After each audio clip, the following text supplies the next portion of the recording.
This is where the White Pass and Yukon route story begins. The 19th century was the era of railroad building, and an easier mode of transportation into the north was of interest to everyone. Two men appeared on the scene with essentially the same idea: build a railroad through the White Pass.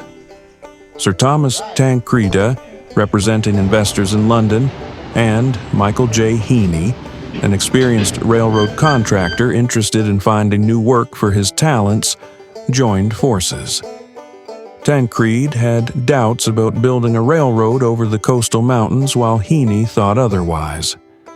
Heaney said, "Give me enough dynamite and snooze, and I'll build a railroad to hell."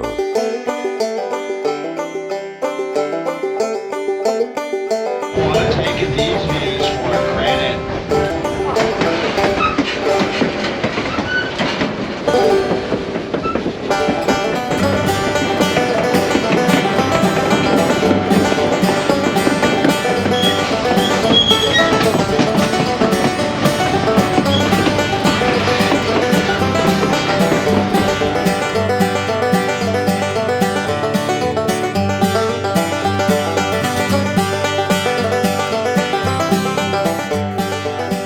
On August 3, 1898, a blasting accident buried two railroad workers under a 500-ton granite rock.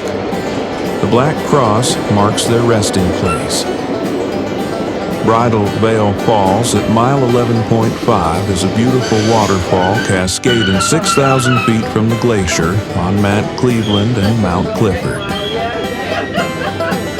The White Pass and Yukon route climbs from sea level in Skagway to almost 3,000 feet at the summit in just 20 miles and features steep grades of almost 3.9%.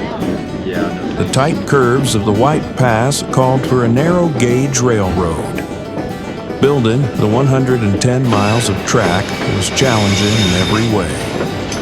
Construction required cliff-hanging turns of 16 degrees, building 2 tunnels and numerous bridges and trestles.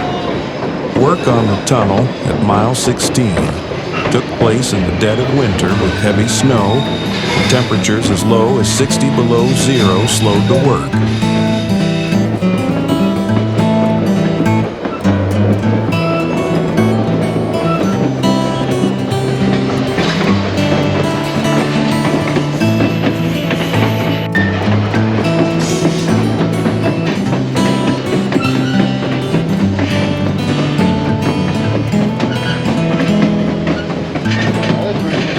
The steel bridge was constructed in 1901. This was the tallest cantilever bridge in the world at the time. It was used until 1969. And in 1969, the tunnel at mile 18.6 was driven through the mountain, and a new bridge was built to replace the steel bridge. This tunnel is 675 feet long.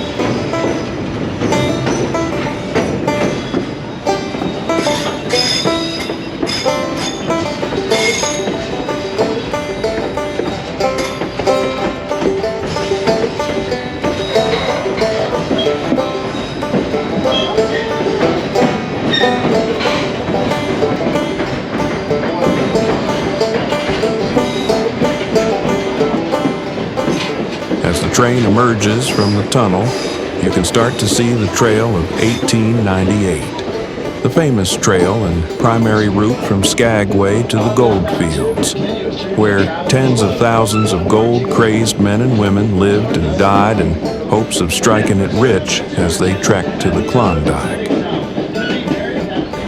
The workers reached the summit of White Pass on February 20th, 1899. And by July 6th of 1899, construction reached Lake Bennett and the beginning of the river and lake's route began.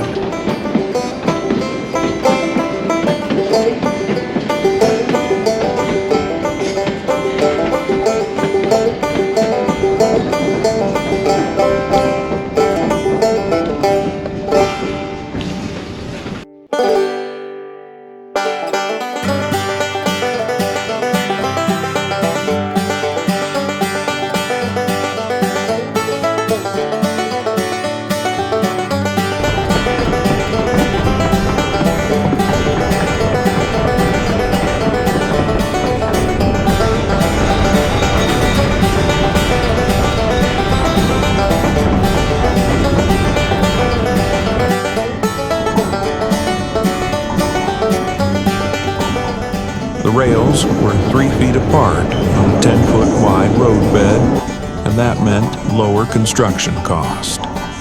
Born in the Klondike Gold Rush, the White Pass and Yukon route is a rare story in the history of railroad building. Thanks for watching.